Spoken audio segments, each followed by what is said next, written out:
Lo macabro también, Jorge y Adriana, es que hubo silencio frente a esto. No se atendió las versiones de que había gente que literalmente pagaba por ir a matar, a hacer cacería humana. Era una cosa, pero increíble. Y lo que dice Adriana es terrible, porque es como que ni siquiera hay una motivación política, sino una especie de placer despiadado, Claro. que un profesor español de apellido Díez ha llamado algo así como un narcisismo maligno, ¿no? Y una ciega búsqueda de adrenalina, ¿no? O sea, es decir, además era gente adinerada, en el momento que ya lo tengo todo, ya el último lujo es matar gente, ¿no? Y eso es una cosa que a mí me ha dejado anonadado y Sí. que creo que debería indignar a Occidente, ¿no? Yo no escucho que la primera ministra Giorgia Meloni haya dicho eso, ¿no? Porque la mayoría de presuntos casos, ya más que presuntos ahora, son de origen italiano, ¿no? Correcto. Hablamos de ciudadanos con muchísimo dinero que habrían pagado entre $100.000 y mucho más, ¿no? Procedentes la 200 mayoría mil de Italia, dólares, ¿no? una cosa increíble, ¿no? Exacto. Ya durante la época del juicio de Nuremberg, tras la caída del nazismo, hubo un estudio muy interesante sobre la maldad, ¿correcto? La Se banalidad hablaba del muchísimo mal. de la Claro. banalidad de la maldad, ¿no? Entre quienes participaron precisamente de manera sangrienta, ¿no? En esta situación de exterminio.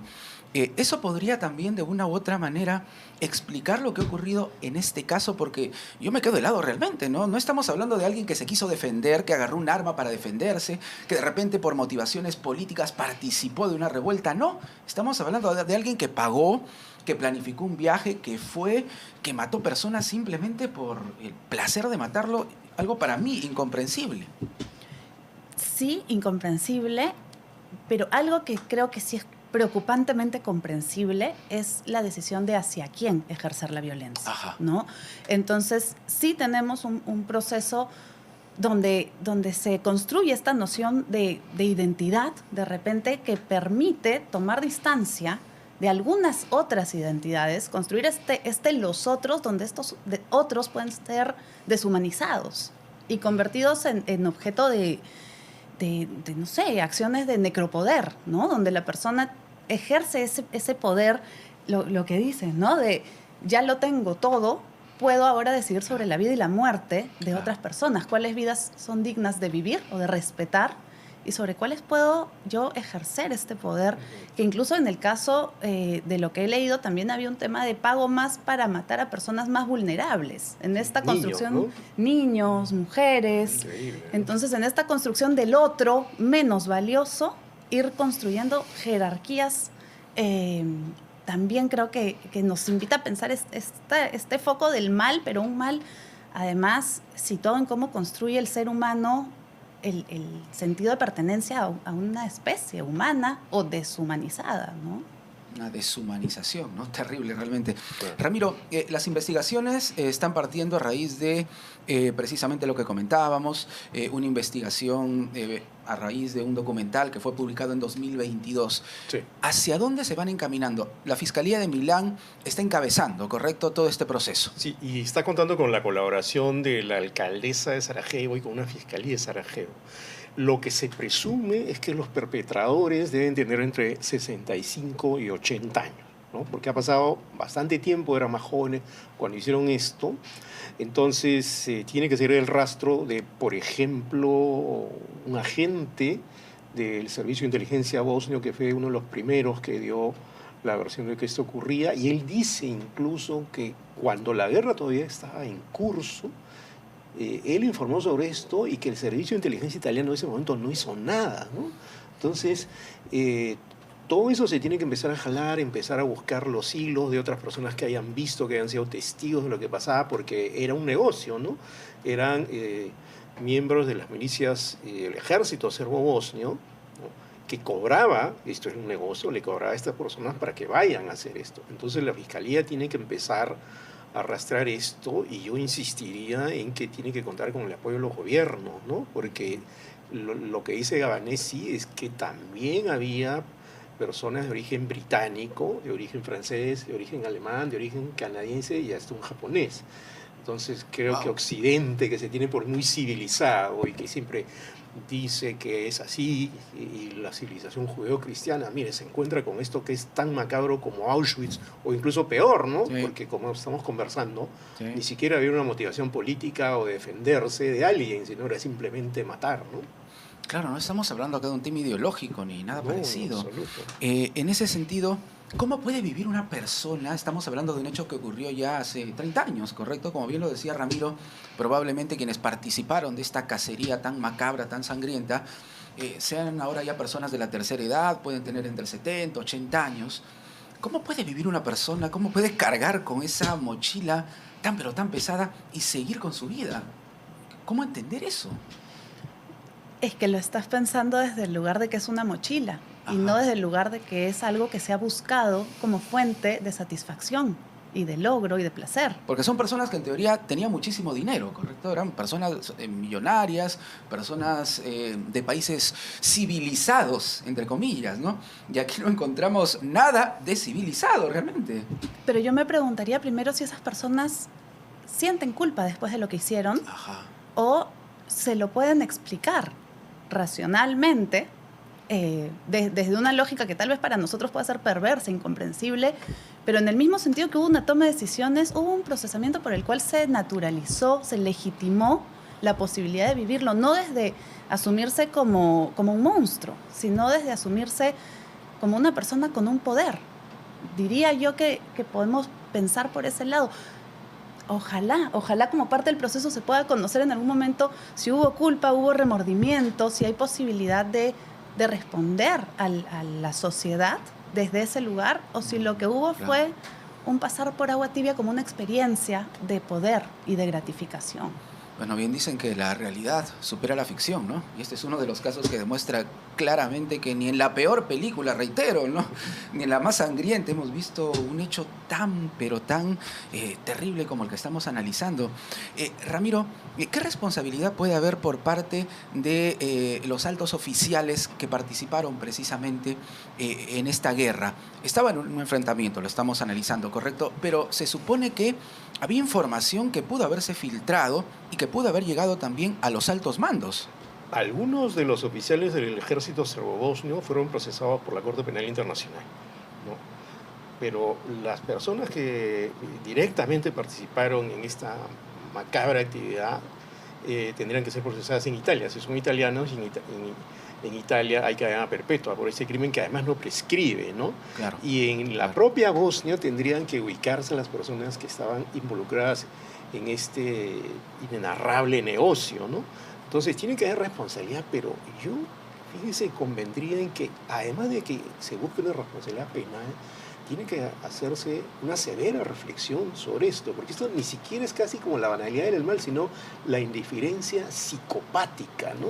Porque en el caso de los nazis había una estructura de Estado, buscaban un fin político, acá es el puro placer, como señala Adriana, racionalizado, como una búsqueda de, no sé, de hacer lo que yo quiero hacer, y eso a costa de la deshumanización total de otro ser humano, ¿no?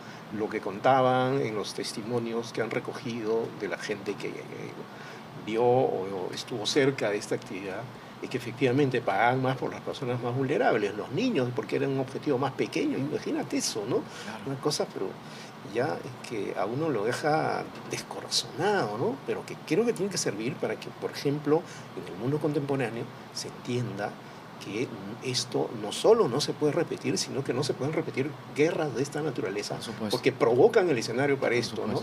Y no nos olvidemos lo que está pasando todavía en Oriente Medio, en Gaza, en Ucrania, donde hemos visto crímenes inenarrables. No ha habido esto hasta donde sabemos, felizmente, pero acordémonos que en un momento en la Franja de Gaza se habló incluso de construir un resort, ¿no? Cuando todavía no terminaba el problema, ¿no?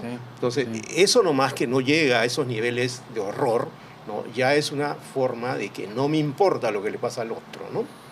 Claro, parece que no hemos aprendido nada, hemos aprendido muy poco, ¿no? Una reflexión final a ambos, por favor. Es difícil hablar de una lección, ¿no? De un hecho tan pero tan sangriento, pero como seres humanos, ¿cómo podemos de una u otra manera observar este episodio, exigiendo justicia, claro está, pero sacando también algo, como bien lo decía Ramiro, para que no se vuelva a repetir? licenciada?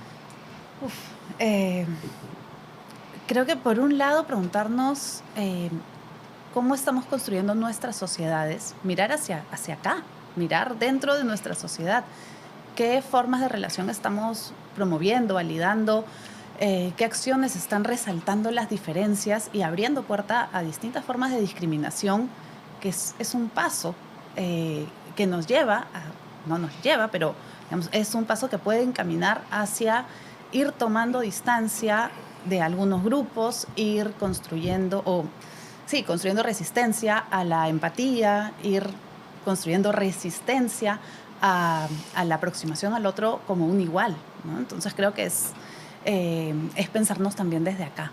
Y por otro lado, pensar cómo estamos construyendo las lógicas de búsqueda de satisfacción y gratificación hoy en día, en el cotidiano, en la crianza, en la construcción de cada persona. También yo creo que hay nuevas dinámicas de validación, de legitimación, de búsqueda del placer a costa de, pues, lo que venga, ¿no? Entonces, creo que nos quedan varias tareas. Me estoy saliendo del tema guerras, el tema conflictos profundos, y quiero traerlo a cómo construimos también el día a día, ¿no? Cómo construimos la sociedad desde los encuentros cercanos también.